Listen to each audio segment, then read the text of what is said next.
Quincy, why would you every time? Why is it always when it's me introducing do you ruin it? All right. Hello and welcome to the Deviant Duo. This week we are doing it's a bit of a weird one, isn't it, Quincy? Because the weather's been a bit all over the place. It was a thunderstorm and a hailstorm, and now it seems to have settled for 5 minutes. It's a bit wild. Up and down. My hay fever's going no. So there's a bit of a bunged up. I always sound like a meal, don't I? I've got a throat infection, or I've got hay fever. I'm always, woe is me. But no, I thought it was just a speech impediment. Oh, shush you. But yeah, no, the weather's been a bit unsettled, chaotic, some may say. So it may bring out some more chaos during this episode. You don't know. It might calm things down. Well, you never know. Unlikely. Well, it might calm you down because we've got another handler again. Oh, I know. Isn't that exciting? Yeah. And this handler is a little bit different. They're a recent title holder? Yes. Ooh. Yes, they are. Very recent. Well, when I first asked her to join, she was a title holder, but she wasn't this title holder. And the next thing was, I'm going to have to change the whole podcast now, aren't I? The whole podcast episode. Now you've got a fucking one, haven't you? Well, you don't win, do you? You don't win, you get elected. Yes. You sashed, you get the sash. We've got to be politically correct. Yes, it's very political, these things, yes. So, hello to our guest. Without further ado. Yes. Hi, Shayn. How are you doing? I'm good. How are y'all doing? Yeah, we're doing good. So, what's the weather like where you are? Because we love to talk about the weather on recording days. Yeah, it is very nice. I'm going to pull up my weather app and get the temperature for you. But I mean, out my window, it is clear blue skies. Oh, that must be nice. Out. And we are sitting at a cute little 66 degrees right now. That's in Fahrenheit, not Celsius. Yeah, I was about to say, as you might tell, when this temperature is going to be said, where our guest is from. Yeah. The Americans love Fahrenheit. We're all in Celsius. If you say 66 Celsius, you'll be cooking alive. Literally. Yeah, well, the high today is 80 degrees Fahrenheit. So that'll be our high. But right now it's 66 because it's about 9 a.m. here. I'm trying to work. That's 27 Celsius. Ooh, it's very nice. So yeah, lovely day. And you're on the West Coast, so you get beautiful weather, nice sun, beaches, and then we're here in the UK with rain, thunderstorms, and hail. That sounds about right, to be fair. Yeah, the weather is, in Southern California, we are known for our weather. It is pretty nice year round. Yeah. Oh, we've got to move, Dax. Got to move. We need nicer weather. I know. Nicer weather, but I think America's a scary place for LGBT at the minute. I'm not sure I'd want to move. Have either of you been to LA? I've never been to the States. I've never been to the States. I've never been to the States. Oh my goodness. Okay. You will have to come experience the weather sometime. Oh, absolutely. If we can get in. Yeah, if we can get in. Yeah. So originally when we talked, I believe I had recently been appointed as LA's first handler title. So LA Pup Regent Handler 2026. This is the first time that a handler title has existed in LA. The LA Pup contest has been happening since 2015, and they added a handler title, and they appointed that to me at the end of January this year. That had already happened. Then I went and did the IPTC contest, and I won that. I am also currently International Trainer 2026. That's what changed it. It's kind of a big change. It's a big change. Also, I do find it weird because they say trainer, don't they? So a lot of us use handler, don't we? And they say trainer, but it's pretty much international handler, international trainer. People do interchange the wording, but it is officially international trainer, but it is international handler. Yeah, yes. And I personally do think that there is a difference between handling, being a handler and being a trainer. I know that they are often used interchangeably. And I think in most scenarios, I think that that's fine. Yeah. But if we to have a conversation about it, I do think that there is a difference between the two. And I did have to really sit with myself and make sure that trainer was also something that I identified as before I ran for the title. That's just something that I did for myself.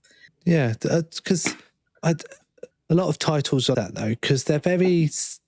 The title sounds very specific when you go for them. Mm-hmm. You could either have a gender prefix or it's very focused on a certain community, and a lot of people do have to have that introspection. That might be a word. Introspection on. Is that essentially what they want to do? Because obviously it can put you into boxes a lot of the time. Because it's like, oh, if I go for this, or if I say that, even just generally, when you put kinks in a list or you say who you are and you're describing who you are, it's very much of that thing where do I want to be known as this? Do I want to be forced and kept into this box? Or am I okay to go, no, I am a part of this, but I am so much bigger. I am so much more intersectional. Right. Yeah, absolutely. That was a really great way to say that. So explain to us about what it is living in America, being pup play, being LGBT, because I know there's a lot of things going on at the moment.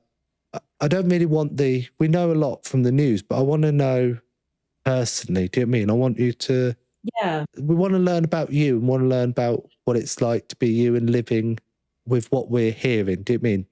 Yeah, it's tough, honestly. It's really hard. I think specifically from the handler standpoint, I do consider myself a community handler. In fact, before I had any title, I self-titled myself the community handler of LA because that is truly how I feel. And I have yet to meet a puppy in LA who hasn't said to me, yeah, absolutely, that's correct. So it's really tough because we are dealing with ICE and ICE raids, and that is very scary because the majority of our population are Latinx folks. And especially here in LA, because I'm about a 3-hour drive from the Mexican American border.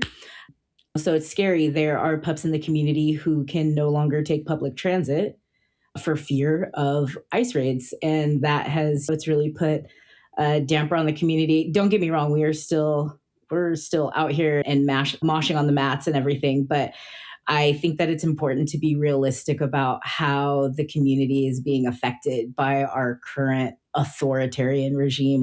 It is, yes, we're still going to the bars and we're still living our lives, but it is scary and it is really tough right now. So I think from a handler standpoint, a lot of my brain capacity is just consumed by, are all the dogs okay? You know what I mean? And is everyone in the community okay in general? Because as a community handler, I feel that all the pups are mine to look after. When I am in a space with puppies, I feel that all the pups are mine to look after and care for. And the reason I wanted to ask you that is because a lot of the times we see all the news and I think we forget the individuals involved. And also, and a lot of this is about community. We have a lot of people come on the community and I think people don't really think that's happening to our community because we're so far away, you feel disconnected from it because all we see is news articles. And when someone says how it actually is, and you hear in their own words from someone from the community, it feels real. Do you know what I mean? If you could connect to it more and you understand what's going on. Yeah. Oh my goodness. Actually, before I get into that, there is one point that I missed, and I do also want to mention that specifically for trans folks right now. So deeply bad. And another thing I mentioned, there are Black and brown pups who are not taking public transit for fear of ICE raids. There are also trans folks here who passport is expired and they cannot renew it because birth certificate doesn't match their expired passport. and they are from a state where trans rights are actively being stripped, because they were born in that state, they can't get a birth certificate. They can't get the gender marker on their birth certificate changed, and essentially are almost trapped here because can't renew the passport. That was another point that I wanted to make that I missed, because trans people are particularly under fire right now. Black and brown trans folks particularly under fire right now. I wanted to make sure that I brought that up as well. Because a lot of the news we get in the UK is it's really, I'm non-binary and I see all this news and I don't really understand where it's coming from, because it's also, there's this idealism of remove the TQ plus from LGBTQ plus. It's Pride, time of recording, it's Pride, so there's a lot of Pride stuff come out. And the amount of stuff that I've seen this year about removing the T, removing the Q, is so much more than previous years. That there is globally this far right push that people feel that they have the right to say you shouldn't exist, which I haven't had since I've come out. And I came out, 10 years ago now. And yeah, no, it's absolutely bonkers. And I will say, because I think about that, and it really boggles my brain. And the one thing when I think about why would, what is it, the LGB, I guess, is the only letters they're wanting, lesbian, gay, bisexual. Yeah. Why are these folks, why would you do this? I think it is in an effort to hide in plain sight. It's this idea that, well, if I assimilate, right? And then this is when you are in queer culture and in the queer community, specifically the queer community, gay starts to feel like the new straight. You are a part of this community, yet you're trying to throw the other letters under the bus, thinking that they're not going to come for you. Yeah. They are absolutely going to come for you. They are coming for you.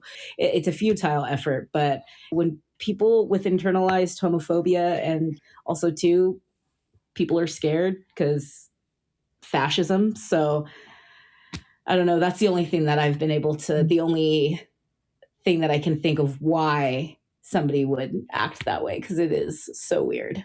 We go back to the first Pride movement. We did a Pride educational bit and we talked about Sylvia Riviera, who got told not to grab the mic. It's always been there.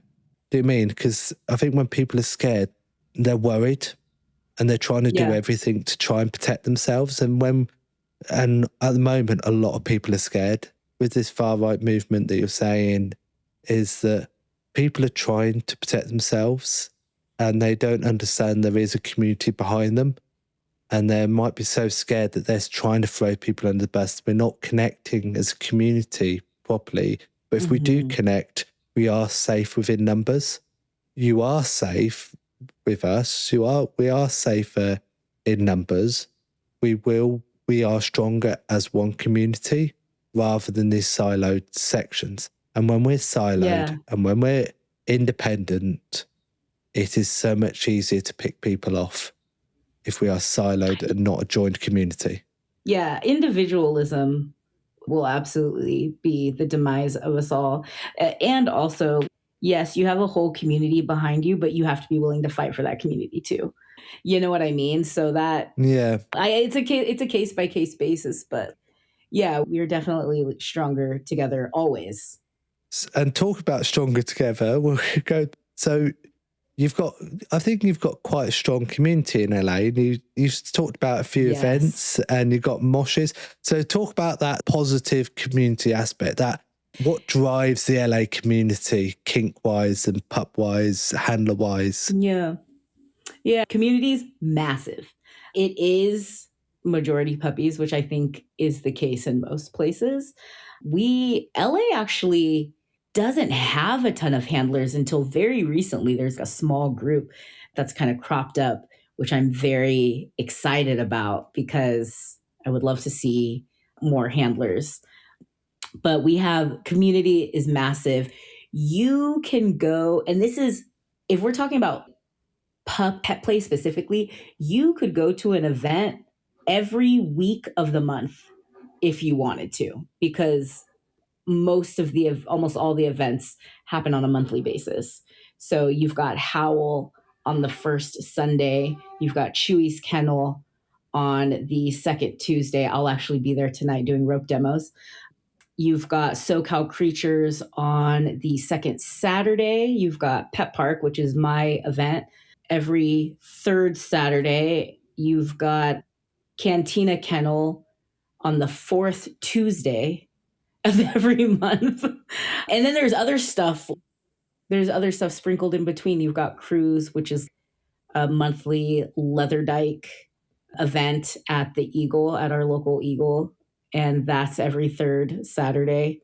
So yeah, and that's just specifically in LA. That's not counting the events that are in surrounding cities like Long Beach, Riverside, and stuff like that. Yeah, tons of stuff to go to.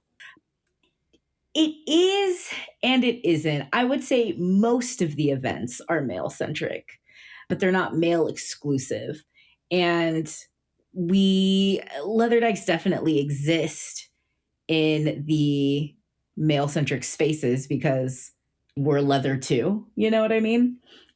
And I don't know if I would use the word inclusive broadly, because I think that would maybe be giving it too much credit. I think that, yeah, there maybe is more of a mix, but it's because leather dykes know we're going to be in the space. The space is also ours. The reason why I feel like using the word inclusive might be giving it too much credit is because inclusivity to me is spaces are being intentional about making sure that they are also appealing to non-men folk. I don't even want to say just women, right? Just gender non-conforming, all gender fluid, the entire spectrum.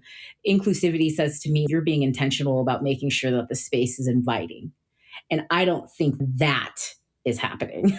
I think that the leather dykes and non-men were showing up. And because there are enough of us, you're going to see, even when you go to a bar night, a puppy bar night or whatever, that is majority cis men, there are enough of us non-cis men folk who are going to also be there. So you're going to see somebody, you know what I mean? Yeah. Yeah. But I wouldn't say that the people who are creating those spaces are always being intentional about it. Some of them are, but not all of them. Yeah. And I'm trying to think of, I don't know if anyone knows the difference where it's the difference between inclusivity, equality, equity. Do you mean? And that's what I'm trying to, do you mean? And that's the vibe that I'm getting, is that maybe there is more diversity to events, but that's equity isn't there yet. You're not all seeing over the fence, if that makes sense. That does make sense. It's not there yet. And I think that's something that is struggling everywhere. And it goes back to our previous discussion, but is that how do we lift people up so everyone can see above the fence? That not everyone has got the same height. Not everyone has got the same ability to see over the fence. You're saying there's people who are afraid of going to the event on public transport. Whilst probably for me, if I went over to America, I'm very cis male presenting, I would be fine on public transport. So there's no barrier for me. But someone who's trans or of ethnic diversity, is that they're going to have a struggle going on the public transport, so they're not going to go to the events. So then the equity is not there. So how do we improve that equity so that everyone can get to the event at least? Do you mean? How do you give people what they need rather than giving everybody the same thing? So something that I'll start out with, because it is incredibly important to me, I will be insufferable about it for the rest of my life, is that as an IPTC title holder, IPTC has been happening since 2001, and they did skip I think 2 or 3 years during the pandemic. So the contest didn't happen. But even with those few years that they skipped, this contest has still been happening for over 20 years. And I am the first Black person to hold an IPTC title ever. Damn, go you. Ever. On either side, the puppy side, the trainer side, completely ever first Black person. So that is really huge. It is history making. And I will be absolutely insufferable about it because it's important. It's really important to be, to say the thing. Yeah. So if you're the first of anything, you've always got to shout proudly about it because it is a milestone. And once someone's done it, and once someone's broken down that door, it opens the door for so many more. And when you shout loudly about it, people know about it. People know that the door is now open and people start running through it. And that's that's also the privilege you have being the first, is going, you can follow me. Yeah. Yeah. And that's what I hope to do. The reason that I decided to run is because last year, I handled Orion, Pupstar Orion, who is International Puppy 2025. I handled him last year when he ran. And when we did the show ring, because it's live streamed to 60 countries. And after we did the show ring, he started receiving an outpouring of, oh my God, a Black person in the show ring. Yes, more people of color. People are just reaching out to him. Oh my goodness, this was so incredible to see and all of that. And it was just really special. I felt that representation was really important.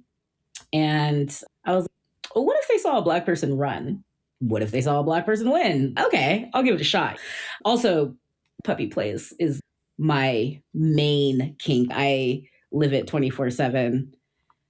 It's really special and important to me. So that, of course, is another reason why I chose to run. But being the representation was also really important because, we're out here, we're doing this. Black pet players exist. I've been in the scene. I went to my first play party in 2016. So I've been in the scene overall about 10 years in the BDSM scene. And I would say really active in it, probably about 7 years. So I went to my first play party in 2016. I saw a human puppy for the first time in 2017. Immediately, I am into this. I am a dog nerd.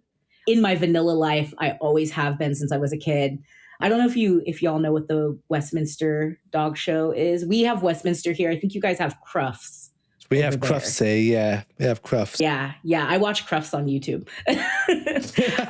The place to go for all television. Yeah. YouTube.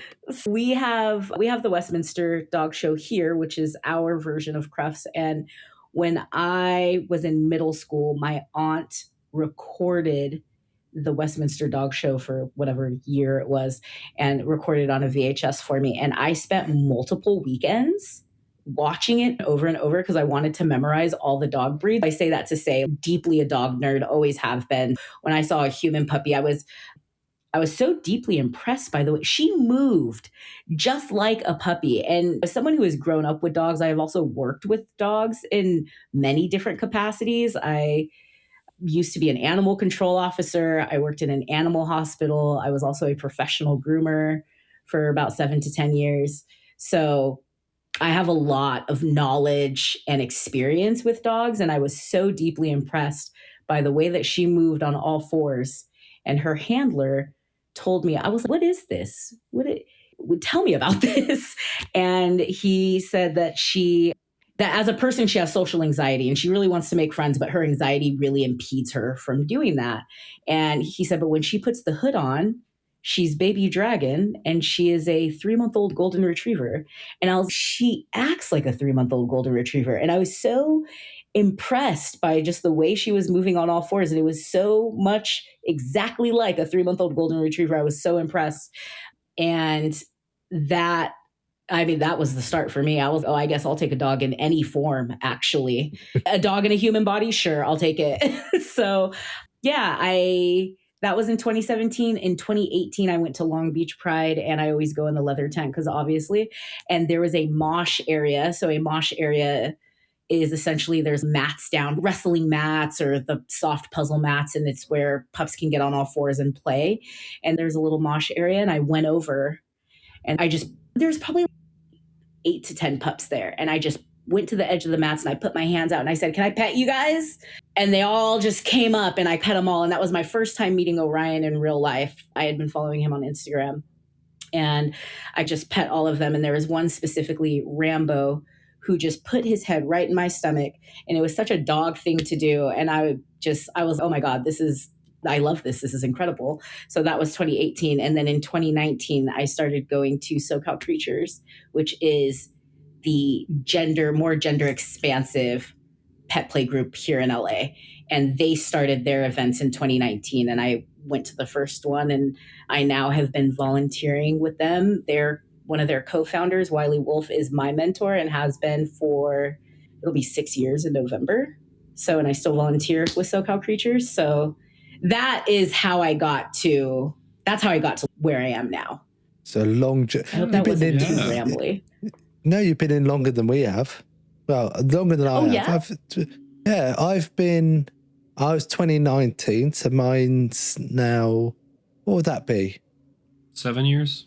7 years. Oh no, about the same then, wouldn't it? Yeah, about the same, yeah. About the same. I've been God, really it feels deeply in the community for about 7 years. such a long fucking time. I thought it was shorter. Oh God. Dax, are you a bit more than I am, or were you about the same time? No, about the same time, yeah. 2019 is when I started my journey. Oh, look at all us lot. Yeah. Class of 2019. Oh my God, we can all in 2029 celebrate our 10 years. There's a lot of styles. We've talked about this, but how do you integrate with them? Are you very much more focused on the kink of pup play, or do you still enjoy the two-legged socialness? What is that to you? Yeah, I enjoy all of it. The way that I specifically like to engage with pups is very bio-dog centered. Bio-dog meaning biological dog, actual dog, your partner's parents, Australian Shepherd. Yeah. And for me, whether you're on 4 legs or 2 is almost irrelevant for me, because for the way that I do it, we're going to integrate it into the times when you're on 2 legs as well. For example, the pup that was my demo dog for IPTC, most of his commands, I trained him on all 4s, but we also trained some of his commands on 2 legs as well, because they look a little different. So if I have you in a heel position and you're on all 4s, your arm, right, when you're on all 4s, your front leg should line up with my leg. Yeah. But if you're going to be in a heel position while you're on 2 legs, you're going to plant your feet exactly where they are, and you're going to stand straight up, and that'll put you about a pace to a pace and a half behind me, depending on how long your body is. And that is your heel position when you're on 2 legs. Okay. So in that way, I like to integrate it. Yeah, integrate the dog into everything because for me, I am not currently in dynamic. I don't have a pup of my own currently, but when I do, the whole basis of our relationship in dynamic is that you are my dog. And even when we are in a vanilla space and you're on 2 legs, you are still my dog. And also, it's a really good point, because there's a lot of people who are disabled who can't get on all 4s. My knees are starting to go. I damaged them doing rugby, and sometimes I'm not as bad as them, but I struggle.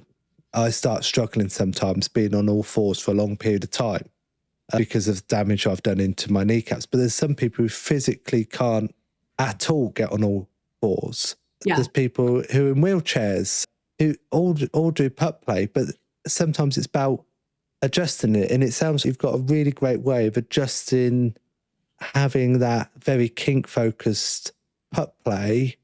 Yeah. To allow people to still be a pup, no matter if you're on all 4s, or I guess it would even work in a wheelchair or whatever style. Do you mean? Yeah. Oh, yeah, absolutely. Because at the end of the day, the dog still lives inside of a human body, and you have to take that into consideration. So yeah, it makes sense to modify it to the environment you're in, the person's physical capabilities, all of that. You can integrate dog into all of that. I think for me, as someone who lives it 24/7, yeah, how do we make this so that it is integrated into daily life? Yeah, absolutely. Because kink is for everybody. It's for everybody, every body as well. So I like that. There we go. There's the title.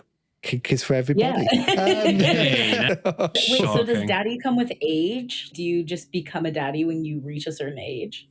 Well, you approach gay death at age 30, and I experienced twink death a few years ago. So yeah, it feels like an evolution because you get a lot of twinks as they grow older, they either come into muscle hunks, but then you become a muscle hunk daddy, or you grow like me, a dad bod, hairy. Do you mean? And everyone's daddy. I have 21-year-olds calling. I'm only 26. Daddy. I'm 20. I'm 35 years fucking older than you are, and I get called daddy. Wild. I think it's because I have this very rugged look, because I have a mustache, I sometimes have stubble or a bit of a beard, chest hair. Do you mean? And that all goes into that idea of, oh, daddy, rugged, oh. Do you mean that style? And I think some people really like the ruggedness and that appeal. So you can be a daddy at any age, but I think it's more, as you grow older, you start filling out your hair, your chest hair and everything, and that it just comes along with it. And I think it's that maturity as well. You gain that you talk about that community handler. Do you mean that care? And that's something that you also, you have to learn it, really. And it takes a lot of experience to learn how to be that community supportive person, how to take care of people. It's a skill. Yeah, absolutely. Yeah. Fair. The other thing is, I feel sometimes I get so involved in what's going on that I forget to take a photo. And the stuff that I have got is very much, I want to keep that. What do you mean? It's that wholesomeness. I want to keep hold of that photo. I don't want to let it go into that out. It's special. Do you mean? Yeah, I feel a little bit the opposite. Yeah, because Instagram also, it's the internet and people are seeing it, but it's also an archive for me. Yeah. I can go back and look through my Instagram and I'm, So I'm not good at posting. I post on my story because it's fast and it's easy. Posting on my actual feed, it's so much more. But I really specifically want to try to do it regularly for my title year. So that way I want to document my title year in that way. Yeah. Which reminds me, I need to post. I was in Atlanta last month to do some puppy stuff, and I haven't posted from there, and I need to. Maybe I am a daddy. Allowed to say that? The whole social media thing called is a daddy, just wild. So I think I can keep up with messaging apps, Snapchat and Telegram and things. Those are fine, but when it comes to Instagram and posting and it's so much. Yeah. It's why Dax gets me to do it. Yeah, you can handle the social media because I am not good at that stuff. So you founded Pet Park with Orion. Why did LA need its own pet play munch, and what does a good one do? I love that question. I think that LA needed a pet play munch specifically. And let me real quick for folks, just in case there are folks who don't know, a munch is a kink. You're getting together with kinky folks, so like-minded folks, but in a vanilla setting. And it is a great no pressure way to ease into the scene, especially for folks who are new. And that's one of the reasons why I started Pet Park. I started for a couple reasons. One of the main barriers to entry that I have found in the pup scene is new pets not having gear. And it's not a tangible barrier. It's a mental barrier for folks. Oh, I want to go to this event, but I don't have any gear. I don't have a hood. Sometimes it's for anonymity, but other times it's just, oh, well, everybody else has gear. So I just feel I can't be in the space if I don't have gear, which is not true, but it is still a mental barrier that exists. Yeah. So at the Munch, nobody's wearing gear. It's not that type of event. Yeah. We literally are getting together and hanging out and chatting. Sometimes we bring snacks, but it's really just a place to like hang out and chat. It's a great opportunity to catch up.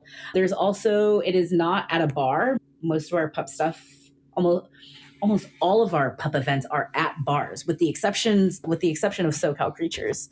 And some people are sober.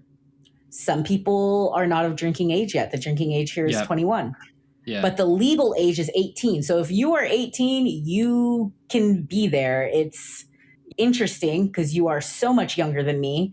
But that was another reason why I started Pet Park, is that, I'll be honest with you, I don't particularly want to hang out with the babies all the time. And that's no shade. It's just, there's such a big age gap. Yeah. You don't want to hang out with us anymore. Okay, that's it. But the young folks also need a place to land. And when I say young folks, I'm talking about 18, 19, 20. They can't go to the bars. They're not even drinking age yet. They are babies. A lot of them discovered pet play before they were 18, but you're not of legal age, so you can't you can't go to anything. And so the moment they turn 18, they're like, heck yeah, I'm going to the thing. They need a place to land. And I feel very passionately about creating a safe place for them to land, a place where they can come and make friends and meet other folks. And then now you've got someone to go to an event with. You've got someone to go to another event or to a bar night if you're old enough to do so. And also so that they have a place where they can meet older folks in the community who have been in the community much longer than they have, and can be a place where they can be, oh, hey, I had this interaction with somebody and it felt kind of weird. Is that weird? Yeah. And I can be, yeah, that's fucking weird. You know what I mean? Because I have big feelings about making sure that the young folks are safe. Kink is a very good place for weirdos to hide, and weirdos of the not fun variety, because we are playing on the edge of a lot of things in general, with kink in general. And so I feel it's really important for young folks to have a place where they can, if they have a weird experience, oh, well, maybe I'll bring it up to Shayn at Pet Park and see what she thinks. And I just think that is so deeply important. And there are a lot of folks who are older in the scene who I've met people who they don't even want to go to a play party unless it's 25 and over, which I get that. And I think that those should exist too. However, I deeply remember what it was like to be a young person and to be someone who is just 18. And the thing is that if you're hungry for experiences, you are going to go find them. And if we are of the mindset of, oh, I don't want to be around 18 or 19-year-olds, I don't want to be in a space with 18 or 19-year-olds, fine. But also that mindset is pushing them right into the arms of somebody who is specifically looking for 18 or 19-year-olds for nefarious reasons. Yeah. So I feel you got to find a happy medium of, hey, I don't want to engage with you in certain ways because there's a huge age gap, but I am happy to share space and be in community with you. And I want you to feel that, so that if something weird does happen, you feel like you have somebody to come and talk about it to. And that also helps us keep our community safe, because it's, who was being weird? And now we can address that as a community. Yeah. And maybe let someone know, hey, that behavior is not okay. Does that answer the question? Yeah, I would say so. Absolutely. So I've got my question. Are you ready? Yeah, I'm ready. Handler, sadist, dominant, rope top, event runner. How do those all fit together? Oh, wow. That's a question. Well, what it is that I've got, I was going to make a joke, but now that I'm thinking about it, I don't know if it's going to be that funny. You got ADHD, love. I do. Yeah, I do. Oh my God. Yeah. There it is. That's the joke. Yeah. I have ADHD and I contain multitudes. How do they all fit together? They just do. I don't know. I think I would say that event organizer is probably the newest one. As a handler and a dominant, I feel those go together in a very typical way. Typically, the handler is the D type. And I say typically because not always. I have met D type, or I have met handlers who are not D types. I have met handlers who are S types. It absolutely exists because why? Kink is customizable and you can do whatever you want. Sadist, hear me out. Have you ever seen a dog or a cat, a bio dog or cat, and you're, oh my God, you're so cute, and you get a cuteness aggression? Yeah. Yep. Okay, well, the great thing about human puppies, I can take it out on them. My close friends that are pups know if you puppy eye me too hard, you're getting punched because you're so fucking cute. I have to punch you about it. I love So I'll that. tell you, it's so funny because literally just before he came on, I wrote in the episode brief, pets, treats, and maybe a kick or two. And literally Dax was, do you mean kink? And I went, no, kick. And he was like, don't say that too loud. Peter will be honest. I was Peter going to have something to say about that. Yeah, I love, as a sadist, I really like inflicting pain with my bare hands. I don't use a lot of implements, although I have been absolutely wailing on people with my international trainer sash, and that's been very fun. Fair. That's if I valid. hit someone just right and hard enough, the paw print and some of the letters will show up. So Nice. that's very fun. But yeah, I love punching, love kicking. I love stepping on people is very fun. Yeah, I really, really love to hurt people with my bare hands. In a nice way, in a cute way. In a kinky way. In a consensual way. Yeah. In a consensual way. I don't know that it's nice or cute, to be honest, but I think it is. I mean, it's always and only. It's kinky. I'm a bit of a sadist myself, and I prefer to bite. I am a biter. I'm a pup that bites. Yeah. Yeah. And you're a masochist as well, darling. Yeah, a little bit. Yeah, I love it. And then rope top, I mean, that's exactly what it sounds like. Rope comes right after pet play for me. So rope is a big one for me. I really love tying people up. Tie you up, now you can't get away. Love it. Tie you up and now you look so pretty. Tie you up and now you're furniture. Love human furniture. Very good. Do you sometimes use your rope in pet play? Because I've seen people do leads from rope. They've done a nice plaited lead with the rope, or they'll tie in the mermaid tail, where you tie the legs together. So then you're forcing. That's very much pet play going on all fours. Do you use the rope in your pet play and pup play? Yeah, I do. The tie you're talking about is actually called, it's not a mermaid tie, it's a futomomo. And you're talking about when you bend the leg at the knee, right? And that's the one. I call it a mermaid tail. There is a mermaid tail. Because that's normally tying them both together. It's just tying both your legs together, but they're outstretched. Okay. There we go. Yeah. There we go. Yeah, so the one you're talking about with pet play is called futomomo. And yes, I love doing a foot. Now, what you will commonly see is they will futo the legs. So they'll bind the calf to the thigh on each leg. Yeah. And then they'll also do it to the arms. Yes. I personally only like it done to the legs because, again, for me, my goal is to make it as realistic as possible. If I bind your arms like that, well, now you're at a weird height and you can't move as well. I just want your legs like that so that you don't have to, when you're on all fours, you don't have to drag your whole ankle and foot and the rest of your leg behind you. And so I was able to unclip his legs while we were just sitting and waiting for other folks to go. But yes, I do love that. I've also made harnesses, rope harnesses for the purpose of pet play. When I was doing bite work training with Chewy, I put a chest harness on him so I had something to hold on to while he was pulling for the bite sleeve. Can I send Dax over to get bite training? Is that a possibility? Yeah. Is there a way that we can send over? Listen, I would love that. Bite work is one of my favorite things right now. I really like to, anything that bio dogs do, I am going to find a way to do it with human puppies. And bite work has been the best thing that I have done so far.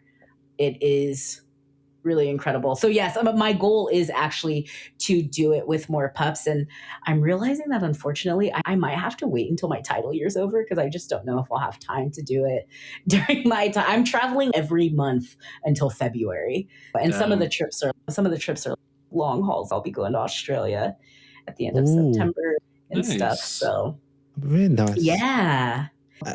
And you're doing all that while also organised, because you don't just do the pet play munch, but talking about rope, you also do a rope event, am I correct?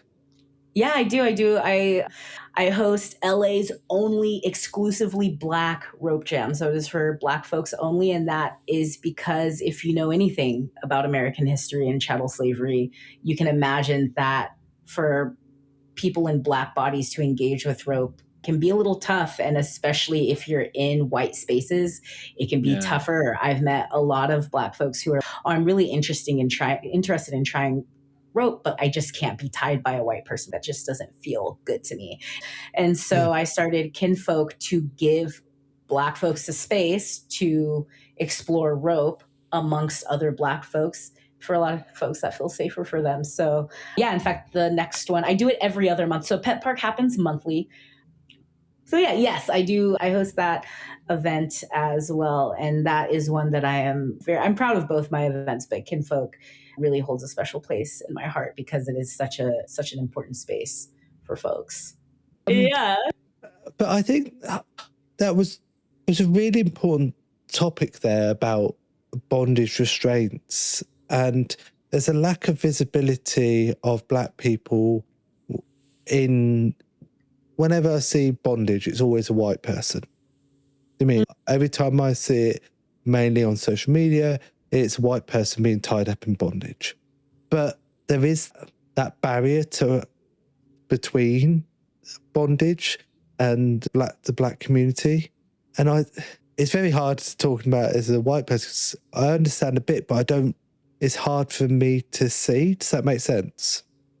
No, yeah, that absolutely makes sense. And honestly, I really appreciate you saying that because I think that more white folks need to understand that they can't understand. You can understand to a certain extent, but because you will never walk through the world with Black skin or brown skin, you'll never fully understand what that feels like. No, absolutely. But if you can get as close as you can when you understand American history and chattel slavery, and I have a bachelor's degree in African American studies, so I am very aware of American history, and it is truly so deeply worse than either one of you can even fathom. I can guarantee it.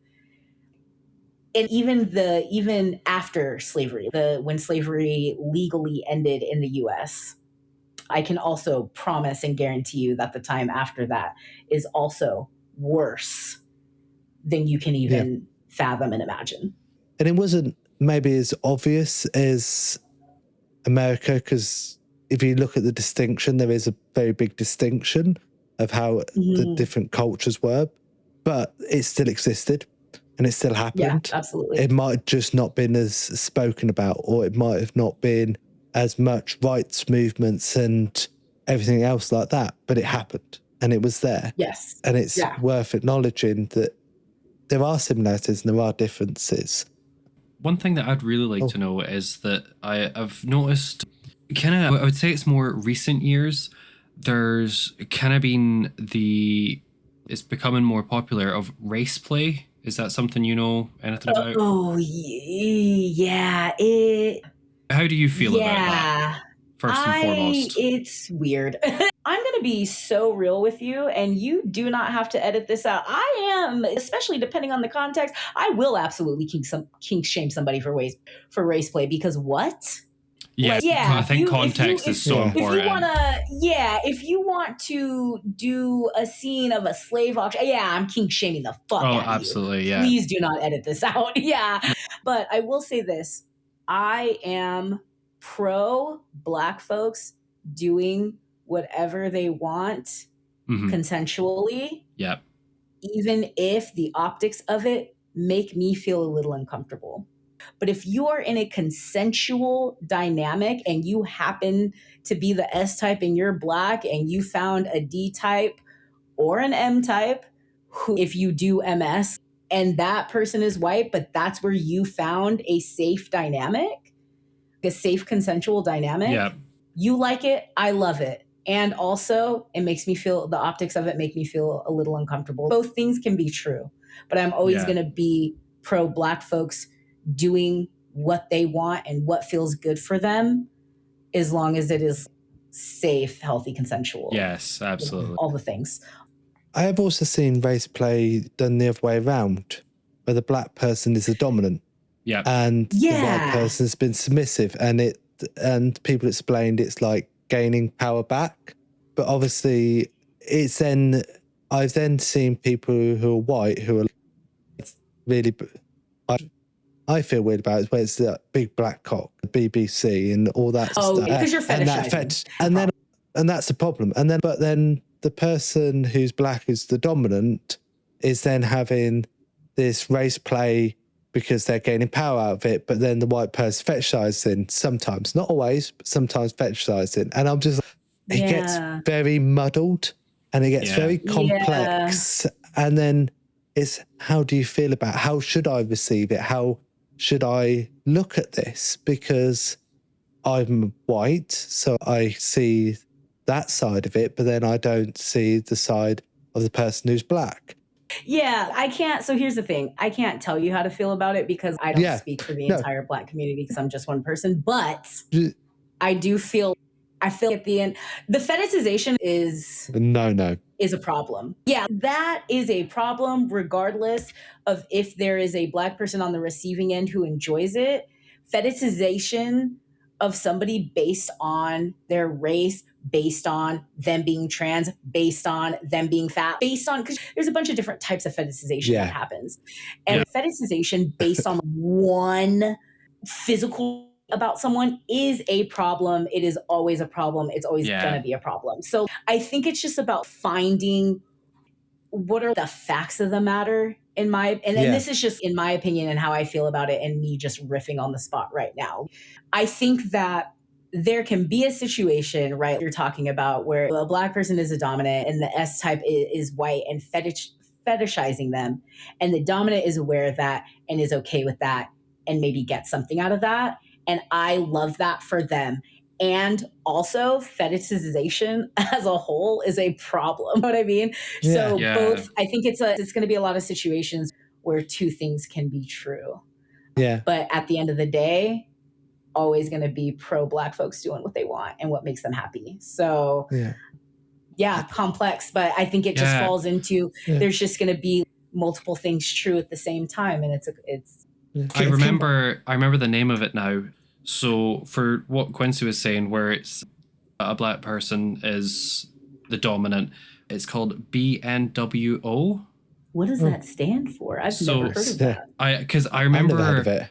I remember on Twitter I've seen it posted now. I'm sure that's something to do, so I've just Googled it, and it's the Black New World Order, and it is a specific fetish or roleplay concept focused on race and power dynamics.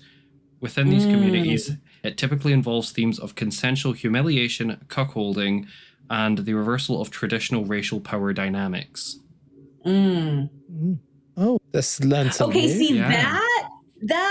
see that sounds a little different to me. That sounds a little bit more intentional to me. That sounds different than the BBC situation. Yeah. You know what I mean? That does sound different to me. I have never heard of it, would need to look more into it. Yeah. But the thing is just... I think, now my brain is just kind of going, in my mind, I'm just, because I've seen there are a lot of pro-doms, Black women who are pro-doms who have a lot of white male submissives. And the beautiful thing about that is that I think the beautiful thing can be about that is if these men are also then going out in their vanilla lives and doing things in the out in the mainstream world that help to equalize the playing field for Black folks in a real tangible way. That to me is ideal, right? Because I've seen a lot of Black dominants who will have their white submissives read books about race and read books about the inequality that exists between white folks and Black folks. And I'm just, yes, absolutely. Love that. Yeah. And that the Black New World Order thing kind of reminds me of that. So I'm like, okay, that sounds like something intentional. Fetishization, that's a different thing. No. Yes. Yeah. Well, I mean, and also too, well, in your specific community, right? Not broadly, but and also holding people accountable. Because you put the education out there, and you have no control of what people do with the education that they receive. But within your own personal community, holding people accountable is the other side of that. Because on one hand, if people are engaging in weird behavior and there's no repercussions, guess what? They're going to keep engaging in weird behavior. Absolutely. Exactly. Also, some people don't know what they sound or look like.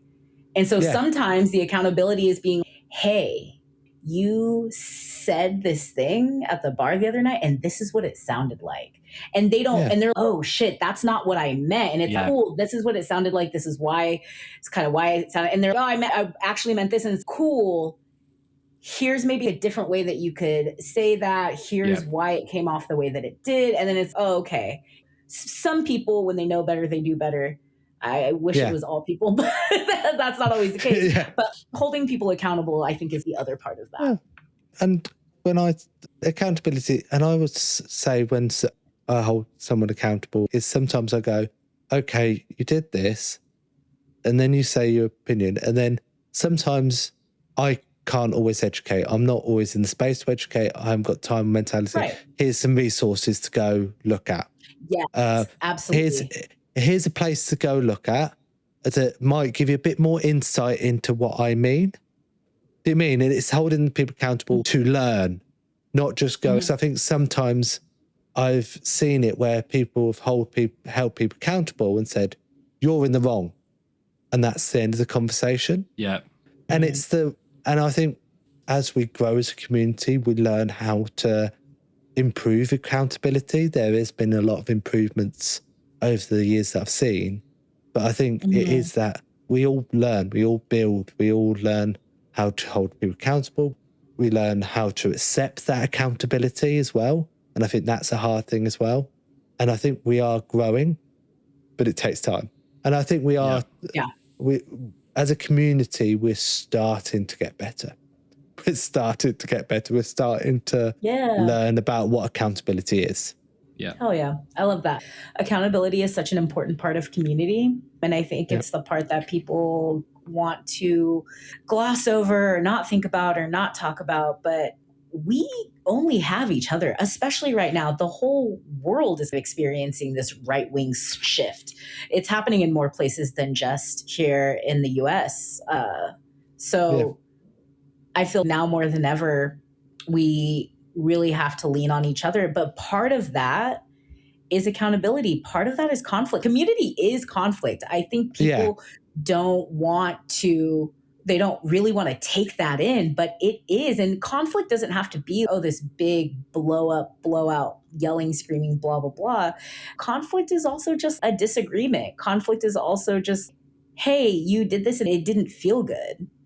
Or you did this and it wasn't okay. That's also what conflict looks like, people getting defensive and having to sit with their emotions and all of that. But part of community is conflict, and it does make us stronger. So I think it is in all of our best interests to lean into that conflict rather than trying to avoid it, because that doesn't get us anywhere. When conflict is avoided and things are swept under the rug, people just quietly leave the community and they're isolated. As a community, the more conflicts and the more disagreements we're going to get into, the stronger we're going to become. Yeah, absolutely. Because in community, it's not everybody. Somebody said this to me recently and I really loved it. And I hope I can remember it correctly. To your point about relationship and everything, that community is community. Community doesn't always mean friendship. And I know that probably sounds like, what the fuck, Shayn? What do you mean we're not friends? And it's not what I mean. Everybody that you're in community with, you're not friends with. But I get what you mean, because it's not a friendship group. We're not all in a friendship group. And I say that because I think that sometimes people's expectations of community might be skewed because they're thinking friends. And it's no, you are friends with people in community, but there are also a lot of people you're just in community with. You donate to their GoFundMe when it comes up. But you're not hanging out on your own outside of these community events that you see each other at. And there's nothing wrong with that. I just think it's important to remember that and adjust your expectations when you're in community with folks. We share a space, but we might not share. That's a great way to put it. Yeah, exactly. Wow, I feel this ended up being a podcast about community, and I'm glad that I was so worried. God, I don't want this to just sound like your puppy play podcast all over again. But I'm also glad that we did more so handler. Nobody talks about handlers. It's all puppies, and I'm just. But I think that that's why we don't have a ton of handlers. I was telling Chipper recently that I don't think that people in the BDSM scene as a whole, right? There's this general understanding of what a daddy is, what a sir is, what a dominant is, what a submissive is, right? There's a general understanding of those things. There is not a general understanding of what a handler is or what a handler does. And I think that's why we don't have a lot of handlers. I've met so many people who are handlers now, but they came into the scene as a pup because they were just, that's all I saw. So I thought that was the only option. And, and I wanted to be in it. And so I was a puppy, and I had a similar experience. I've never been a pup, but when I saw that human puppy for the first time in 2017, I really was, okay, here we go. I can't wait to see what kind of dog I am. I can't wait for this puppy headspace to come. I know so much about dogs. I wonder what breed I'm going to be. And I just waited and it just never happened. And then I saw Wiley at SoCal Creatures, and I was like, oh, that's where I fit. I'm a handler. So I've never had a puppy headspace because I waited, and it just never came because I just don't have that. Hello, it's Dax from the future. I don't know why, but Quincy didn't actually do an intro for this. So welcome to the Deviant Download. Quincy will tell you the topic. That's the only bit he actually recorded for some reason. Hooray. Our education topic today is what is handling, what is a handler. It's that conversation that goes unspoken when we talk about pup and pet play. So we talked a bit already about my interpretation of what is a handler. So Shayn, what is your interpretation of what a handler is? And then we said there's a difference between a handler and handling. So how would you define handling? What, you know what I mean? That handling, yeah. There's a difference between being a handler and being somebody who handles someone sometimes. And I think that the difference is that if you're someone who handles somebody sometimes, but you're not a handler, you're just a good friend or a good partner, right? Maybe you have a friend who's into puppy play who wants to go to this event that it's going to be a dog show, and they don't have anyone to handle them. So they're, oh, hey, can you handle me? And I'll tell you how to do it. Or maybe, your partner is exploring puppy play and is, hey, will you do these things with me? Will you engage with me like a handler? And you're like, yeah, because this is something that brings you joy. And so sure, I'll engage in that with you. But outside of that relationship has no interest in engaging in that play outside of, it makes my partner happy, so I do it. Yeah. I think that, to me, that is somebody who handles sometimes. But then we also had the discussion on, is it always a dominant? But you don't have to be dominant to be a handler? I think that is a common misconception. I have seen dynamics where because also what makes a handler is that you're not an animal. You don't have a pup headspace. Because I would argue that's the difference between an alpha and a handler. A handler, I don't have a puppy headspace. So a handler typically is in charge. An alpha, right, typically in charge. An alpha, pup headspace. You're a pup, but you're a pup that's in charge of the other pups versus handler. Yeah. There's no pup headspace happening. But a handler does not have to be dominant. I've seen dynamics where the handler is a little and is an S type, is submissive, and the pup is the D type and is dominant.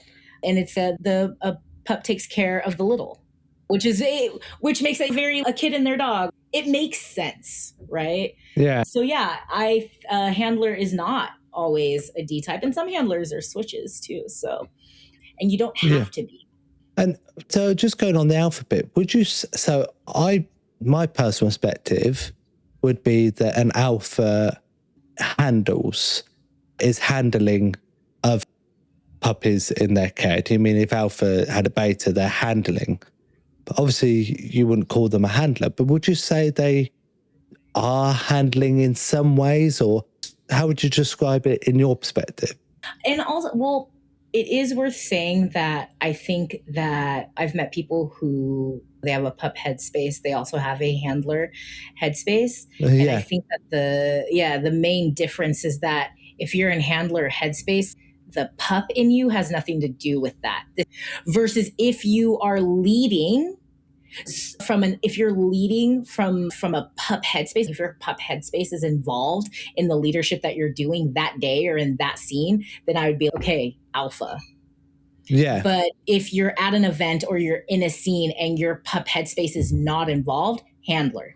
And I suppose that alphas can engage in the act of handling, right? If you're an alpha and you're on two legs and you have your hood on, but you're leading another pup who's on all fours on a leash, then I could say, oh, that alpha is handling that pup. But again, if your pup headspace is involved, then I'd be you're handling, but you're an alpha who's doing the handling. Yeah. Versus if your pup headspace is not turned on or not involved, right? If you're, no, I'm coming, because the handler also is the human in the equation. So if you have a pup headspace, but you're, I'm not always in pup headspace. Sometimes I am leading as the human in the equation, handler.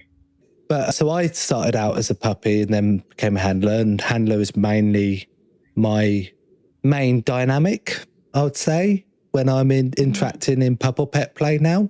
But then sometimes I do get into puppy headspace. When I'm in puppy headspace, it is totally different.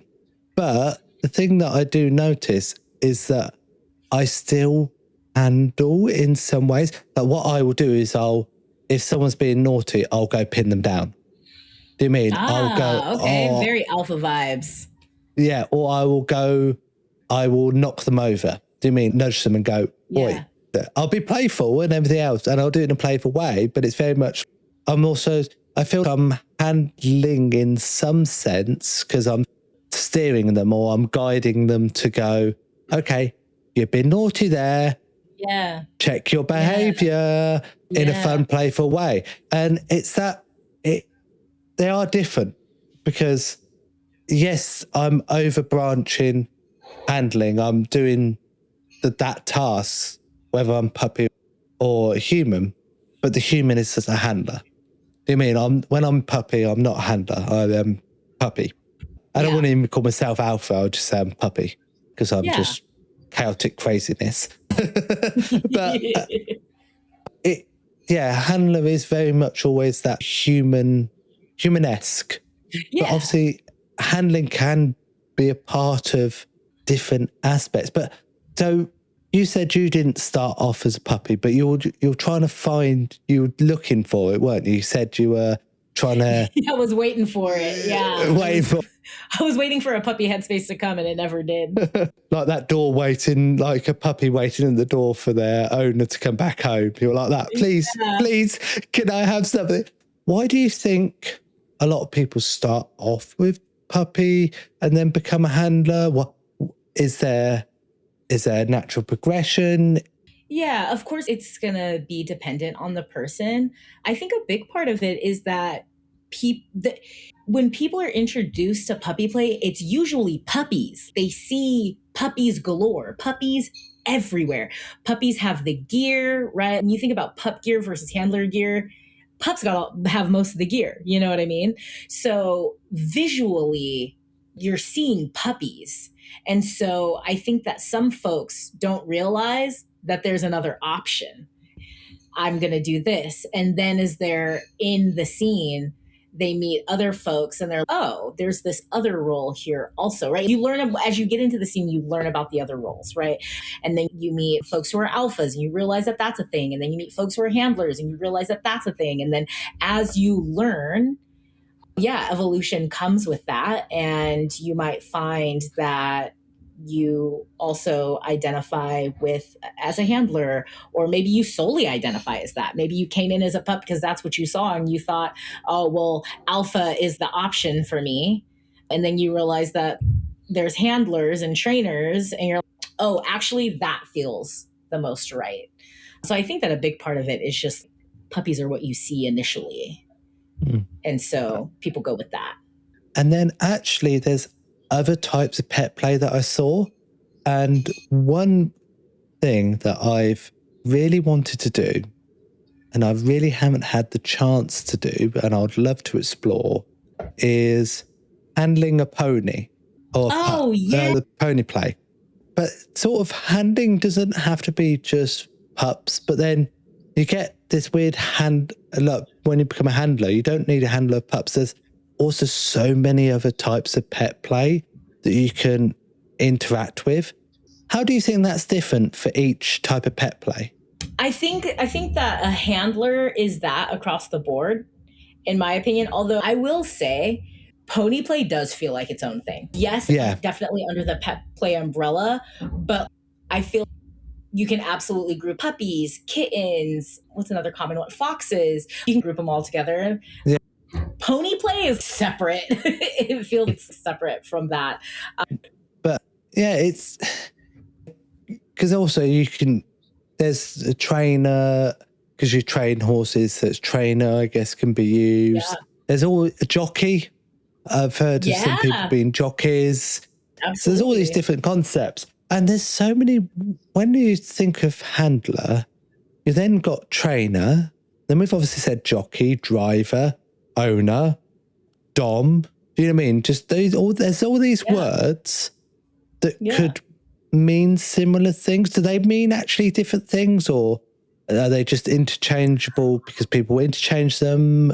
Or what's the thing there? It's definitely going to depend on the person. It's also going to depend on the region that you're in, like the area that you're in, and the community that you're in. That's going to be dependent, because I also feel that there is a difference between handler and trainer. Now, I'm speaking specifically about puppy play because that is what I do. I engage with other pets as well, but puppy, I love pups. That is really, I always say when it comes to bio animals, I am 50-50 a dog person and a cat person. When it comes to human animals, I really am a dog person. But I'm sorry for all the kittens out there.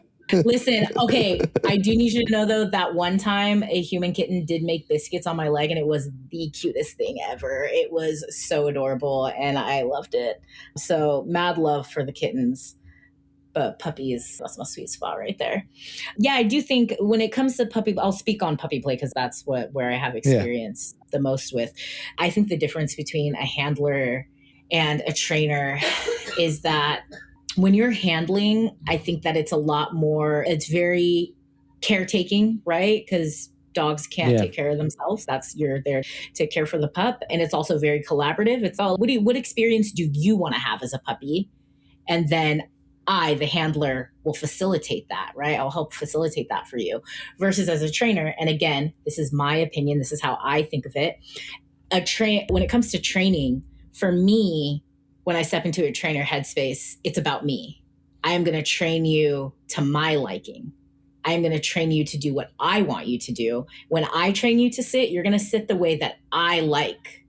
You know what I mean? So, of course, there's still a bit of a collaborative effort because everything is consensual, but it is a lot more about what I want and what I want to accomplish. And you're facilitating that. Well, actually, no, you're not facilitating. I'm still facilitating. But yeah, when it comes to training, it's very much more so about what I want and the aesthetic that I want and the things that I want to teach you. Yeah. Yeah. I've just got about 100 questions now. I'm just really, it's so fun talking about handling because it's such a topic that isn't talked about enough. It's not talked about. Yeah. No. And there's so many complexities in it. Because that was the thing I was going to go on to is puppy play and pet play has this social and sexual element. Some people do it socially, some people do it sexually, some people do it social-sexual. Do you know what I mean? And you've obviously got experience being a sadist and rope top. So you've got that dominant experience where, there is that. So there can be that social element, but there is a lot more not romanticism, but there's a lot more of that intimate dynamic. Does that make sense? That a lot more sexual intimacy, even though you might be tying someone up in rope and they're not naked, you're not doing anything sexual. There's a lot more sexual tension and intimacy. While sometimes intimacy, yes, not always sexual though. No, yeah. But pup play, you really sometimes it is a totally social element. Do you mean it is that you're treating them as like your pet dog? Literally, that is my whole vibe. And so there's that weird thing about how dominance in the kink world exists and is seen. Do you mean how you see dominance in the kink world and how that's seen? And then there's this dominance caretaking thing in pup play, and there's quite a big distinction when I look at it. Do you mean when you abstractively look at it stereotypically, it's very different, isn't it? How a handler is compared to a dom in the leather scene or rubber scene can be very different. But and correct me if I'm wrong, but I would argue that a daddy dom can be similar to a handler in the nurturing and caring aspect. Yeah. That is in my experience. Yeah. I think it depends on the dynamic. It's just the way that stereotypically it's seen. Do you mean? When someone says to me a kink dom or a leather dom, and it's just my interpretation, maybe from media and stuff like that, is that you often think of, impact play. You mean I'm going to treat you as a submissive bottom? Do you mean you're going to take this paddle? Do you mean it's that sort of consensual? Yeah. And I know it's not always, because I know very many leather doms, and I've actually had some leather doms before who've been so caretaking, and they literally just let me cuddle on their leather. And they have this, they'll tell me history. Do you mean there's such caretaking? But there's this stereotypical view of that's what it is. And then pup play handling is nothing like that stereotypical view. Do you mean when you look at the stereotypical view of dominance, it just seems it seems so far apart. Yeah. Yeah, which is really interesting considering that puppy play was born out of the leather scene, and it was used as a form of degradation. You are no better than a dog. It was used as a form of humanization. And then, of course, how most kinks come up, somebody got horny about it and was like, what if I was just a dog all the time, actually? And then puppy play, we have modern day puppy play that you see today. But puppy play started out as hardcore. It started out as that stereotypical leather, you know what I mean? And it was a submissive role specifically when it was very much community. It's very much an MS dynamic, so that master-slave dynamic, wasn't it, in the leather scene? You mean the scene as it is today? I feel like what we see today, that is modern puppy play, like what it's grown into. Yeah, also too, and what I feel is important here is that while puppy play was born out of the leather scene, in this modern age of puppy play, not all pups are leather pups. And there is a difference between pups and leather pups.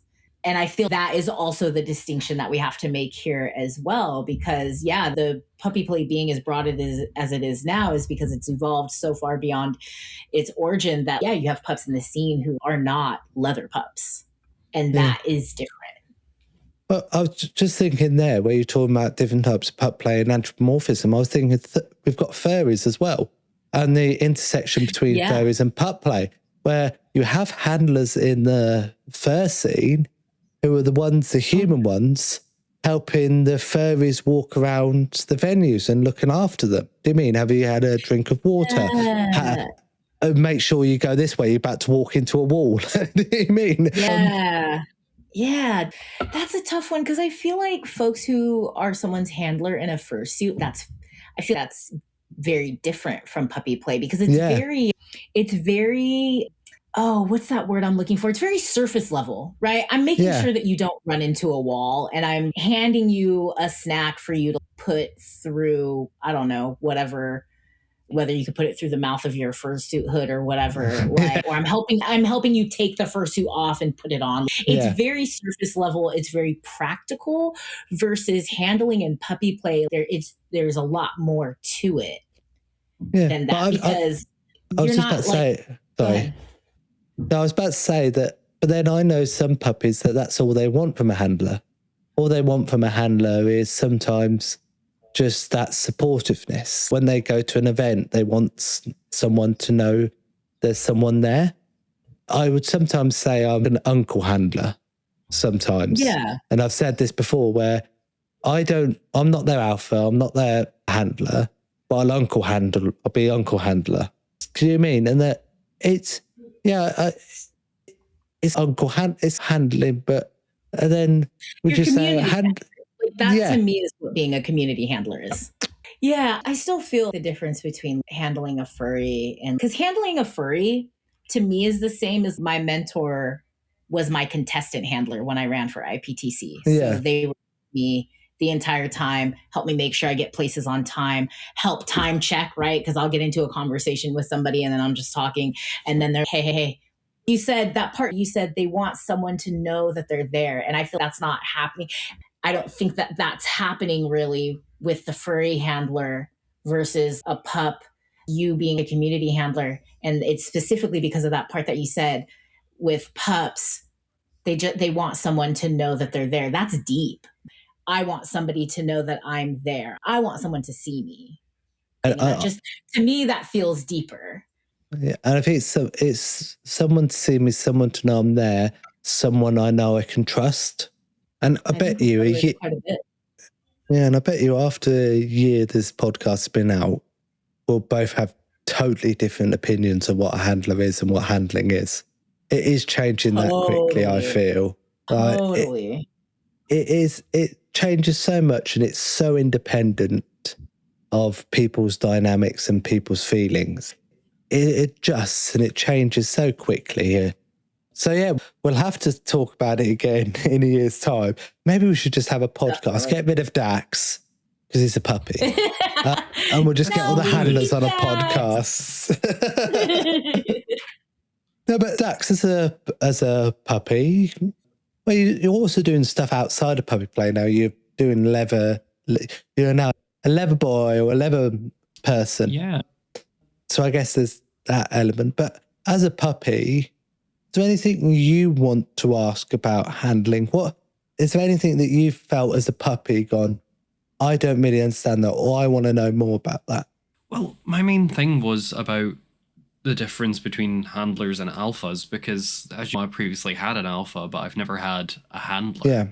I don't know. I don't always have to be in a dominant role. I don't have to be dominant to be a handler. Well, Remember, listen. Is that I have alphaed for a couple of pups before, and as much as I can be in a dominant role, I'm not a top. There's no way I'm topping. It's not really a thing that I can do. But I do like getting into the dominant headspace, and that's kind of where my sadism takes place. But as a sub, it's definitely more masochist rather than, but I can switch between the two. But yeah, going back, how do you feel as an alpha? When we were talking about being a handler, how did that relate to you being an alpha? Did you feel it was the same, different? Maybe, yeah. Because my whole thing with pup play is that because obviously as I'm approaching gay death and my body is continuing to fail me, I'm not as flexible as I used to be. I used to be this wonderfully flexible twink that could almost do the splits. I've never quite got there, but couldn't do that today. My body, cock. Yeah, well, almost. But I'm now at the point where I'm not as flexible, and I'm okay, I can't really keep up with the energy of being a pup that I used to. But I have thought about handling, but it's just something that I feel I don't know enough about handling to really be, okay, I could be a handler. But I definitely think that the dominant part of me could do it. Shayn, would you say that I've heard that a few times. I don't know enough to be a handler. Yeah, and this is what I was saying earlier about I don't think people have a general understanding of what handlers are, what they do. And yeah, this idea of, oh, well, I don't know how to be a handler. And it's, well, it's not, to me, it's not that tough. Also, I think that a lot of folks don't understand a handler is the human in this situation. So if you're that, you're already on your way there. I was about to say, and if you've got experience of being an alpha or dominant in other realms, you're another 25%, 40% of the way there. Do you mean? Yeah, totally. Totally. Yeah. And then it's just, I always say, because of the way that I like to do puppy play is very realistic. So for me, I just tell people, because people ask me, how do I be a handler? And we'll just engage with pups the way you would engage with a dog on the street. So I've done demos of how to approach a pup that's on all fours, that's on the mat. If you're, I want to pet a puppy or I want to engage with a puppy. Yeah, go up to the edge of the mats, put your hand out. Can I give you pets? I always do both. I put my hand out and I say, can I give you pets? If that puppy puts their head in your hand, there's your yes. Bring me a toy. And if the pup wants to do that, they're going to bring you a toy. Yeah. And it's the same as meeting someone's bio dog. Let them smell you. And then if the dog comes into you, then yeah, and you can pet the dog. And if the dog brings you a toy, well, then they probably want to play with you. So to me, it's just do what you would do with bio dogs. Just apply it to human puppies. I'm not too different. I do a lot of non-verbal because as much as I sound very confident on podcasts, I've got social anxiety. And my list comes out quite a lot in person, a lot more. I get very socially anxious. Communicating verbally can be a big challenge for me. So I have to use a lot of non-verbal to overcome that. But I put my hand out, do you mean? And I'll do switch motion with my fingers. Do you mean? Mm-hmm, yeah. And then a puppy will come and lean in and then they'll get squished, do you mean? Or sometimes I just open my hands out like a hug and I get pounced at. If they're if they're on twos on all fours, they just jump at me and give me a cuddle. Do you mean? And it's that thing where I think it's so personal to you and you don't know how you want to handle till you handle because you don't know how that's going to evolve because you might want to be more of the very dog trainery type. Do you mean? The very much clicker training, sit here, do this, do you mean? Or you might just be the one that just wants a nice puppy to cuddle on your chest and on your lap and play fetch and do cute little things. Do you mean? You don't really know what handling is to you till you do it because there are so many forms of handling. It's definitely helpful because, as I said, it's a weird juxtaposition to feel in because I've always felt, just from my own experiences within the community, that if you are dominant, you're a top, and that if you're submissive, you're a bottom. And it's only kind of recently I've started learning what I would have classed as a power bottom is technically a dominant bottom rather than just a bratty bottom. Right. And it's kind of been a weird learning journey because I am trying to learn more about myself and the community at large. Well, so what I've learned is I've starting to enjoy being a submissive handler more. And something that's really fun for me is teasing a puppy so they get so horny that they end up becoming dominant. Does that make sense? Okay. Yeah. And then they end up, I've dominated them into doing what I want them to do, but then I've ended up becoming submissive, which is a strange thing, but people have really enjoyed it because also what I'm doing is giving them permission to be dominant. And puppies a lot of time when you're handling is not permission, but giving them the ability to do so. And it's in DSN, a lot of DS, but giving permission to do something.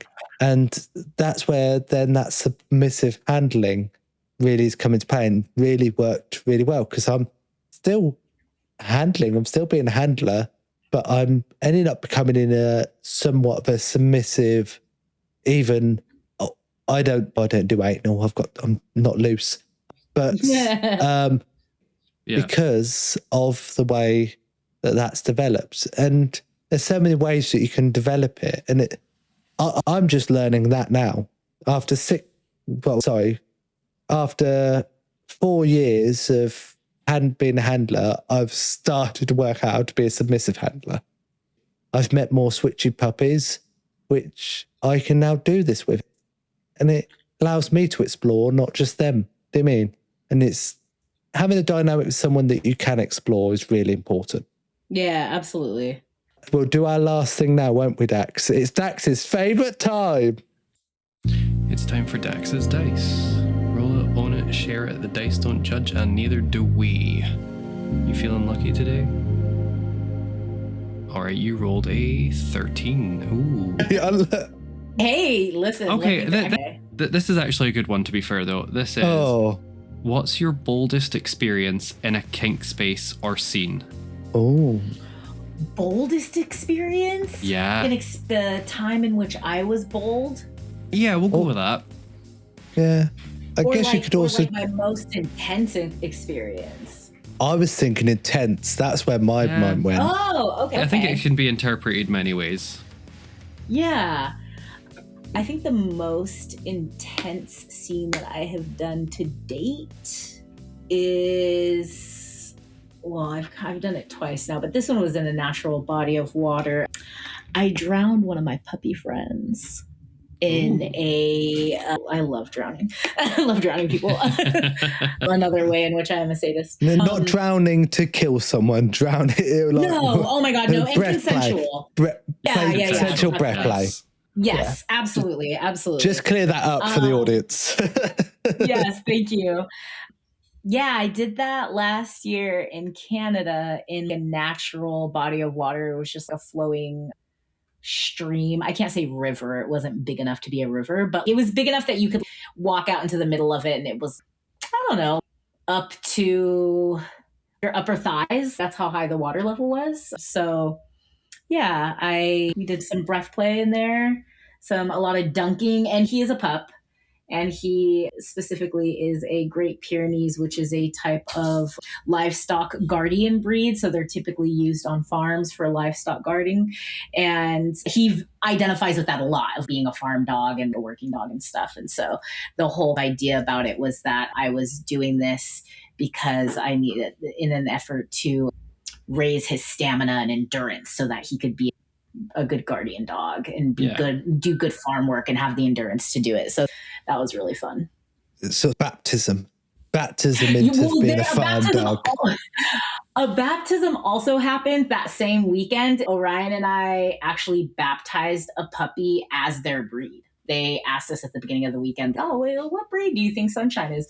And we were between a golden retriever and a Nova Scotia duck-tolling retriever. And we kind of took the weekend, took a couple days to get to know Sunshine and see what their personality was more. And we settled on Nova Scotia duck-tolling retriever. And somebody was, oh, you should baptize them. And then it became a thing. And Orion wrote out a whole thing that you would say at a baptism, and we baptized them in that same stream. So that was a different scene, and it was very cute and precious.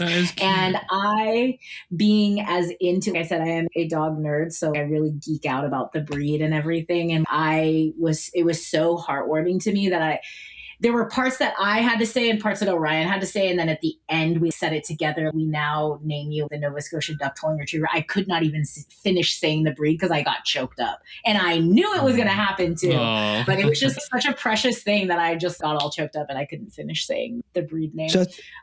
Yeah. I really love these moments because we have it in parts of Europe. We have Sisters of Perpetual Indulgence. Do you know the Sisters of we have that here too. Yeah. Yeah. They sometimes christen puppies with their pup name, and they do it with glitter, and they do a whole thing. So sweet. Oh my God. And I have so wanted to go to one. I so wanted to do it in the UK, and I've just never had the chance. And that is one of my bucket list. The bucket list things to do is that. I also did think when he said boldest kink moment, I was waiting because I saw his story recently and I was like, she's going to say cold branding. She's going to say cold branding. And then it was like, drowning. The cold branding was so chill. Because it was chill. It's cold. Cold branding. That method of cold branding that I did that was a little demo at one of the puppy club nights. It was just a chill little thing, because it's there's another method to do cold branding that is more intense and has more risk to it. This is like what I was doing in the video. It's like a party trick. It's very it's cold ice. Yeah, so, you take dry ice and you pour rubbing alcohol over it, and then you use a metal leather stamp, and then you just chill it in the rubbing alcohol that's in the dry ice. You hold it in there for a while, and then once you've held it in there enough, then you hold it against you. Does not hurt at all. It really does just feel like a piece of cold metal, and then you just hold it there long enough, and it'll make a little design. I don't even know if my design is still there. I'll have to check when I get off. Because the stronger one is the liquid nitrogen, and that can be quite risky. Yes, that's what I want to do next. Yeah. Damn. It is something that I would be open to talking about on a podcast. So I know a few people who do it. So we can invite you back or... Listen, I'll let you know. I don't know where I'm going to find. I got to find someone who knows how to do that, but it is on the list for sure. If not, I know someone who does it. So we'll do a podcast with them and I'll send it over to you. I'll tell you what. Please. If we get 100 comments on Shayn's episode, Shayn can do a cold branding of me at Darklands next year. Shut up. Oh my God, everybody, please comment. That would be so great. The most we've got at the moment is one. Exactly. That would be so funny if this actually got 100. That'd be hilarious. It's not something that I would say no to anyway. So it's not going to happen. It's, if it does happen, then all right, cool. I benefit from it. And we'll get a recording out of it as well, because I'll put a mic on you as it happens. Yeah. I do have a fairly high pain tolerance though. Oh yeah? Prove it, Dax. I fractured my radial head when I was working, thought I had sprained it, continued working for 4 hours, then drove home using a manual car, so driving stick. Oh my God, from the other side of Glasgow, which is about 45 miles. And only when I got home, I was, I should probably go to the hospital and get this checked. And it was broken. Damn. So, yeah. Okay. High pain tolerance. Anyway, I think that pretty much concludes it, Dax. So I think so, yeah. Shayn, do you want to do a little promo? So promo where to find your events, where to find you, anything you want to promote. It's your stage. Yeah. So my events, well, first of all, you can find me mainly on Instagram. I do have Telegram. I don't know how to give out my Telegram, actually. I don't know what my Telegram handle is. So never mind on that. I am on Instagram. My Instagram handle is Lotharia_Shayn.